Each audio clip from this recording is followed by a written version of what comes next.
Salut à tous, voilà, je viens vous faire ma decklist de ce que j'ai joué au CDF. Voilà, à savoir que j'ai joué Bugine et j'ai gagné le tapis, j'étais plutôt content de moi, voilà. Donc, pour faire un résumé de ce week-end, j'ai fini à 7-3 en ayant affronté 4 Dirgia, un Infernité, un Endertraptrix et un Sissam, il me semble. Voilà. Donc, sans plus tarder, je vais vous dévoiler ma decklist. Donc 3 Yamato, obligatoire. 2 Irume, un Mikazuchi et un Arasuda. Voilà, j'ai fait le choix de jouer qu'un seul Mikazuchi et un seul Arasuda parce que c'est un choix plutôt personnel. Mikazuchi, je l'aimais beaucoup à 2, je le trouve très fort. Le problème, c'est qu'il me fallait une place pour une soul charge. Et donc, le jouer à 1, j'ai trouvé ça pas mal. Et Arasuda, simplement parce que je vais le chercher soit avec une Tenki, soit avec l'effet Yamato en fin de tour. Et j'ai trouvé que j'en avais besoin que d'un seul et plutôt 2 Irume. On va peut-être passer à 3, je sais pas, je verrai par la suite. Voilà pour les guerriers. Ensuite, 2 lièvres, 2 tortues, 3 grues, un Kilin, un Honest et 2 Maxé. Voilà, alors lièvre à 2 obligatoire, tortue à 2 aussi, pratiquement je trouve. Grue avant je la jouais qu'à 2, mais c'est vrai qu'à 3 c'est très très fort. Ensuite Honest et Kilin, je joue aussi Centipède au bout d'un moment, mais ça prend beaucoup de place pour pas grand chose. Honest, obligatoire aussi. 2 Maxé, parce que comme vous l'avez entendu, Girga, Infernité, tout ça, je me suis fait plaisir avec. Voilà, maintenant pour les magies. Triple Tenki, triple Bugine Incarnation,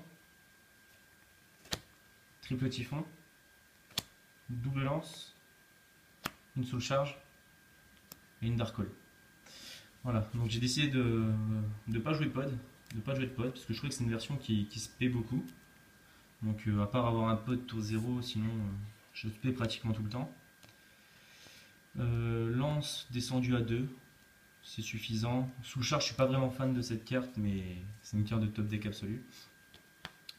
Et Dark Hole parce que j'ai trop la win avec cette carte. C'était soit Book of Moon, soit Dark Hole, et je trouvais que Dark Hole était plus intéressant. Et parce que j'ai la win avec. Ensuite, pour les pièges. Déjà, le piège de ce format, c'est prison, double prison. Contre les mains, il n'y a rien de tel. Ensuite, double compétence de percée. Double corne. Warning. Bottom. Et torrent. Les pièges, je suis monté assez haut. D'habitude, je joue jamais autant de pièges dans Bugine. Mais bon. Après, ça paye un peu parce que on empêche de spé, on empêche de faire l'effet. On bannit. Je trouve ça tellement fort. Donc voilà pour le main deck.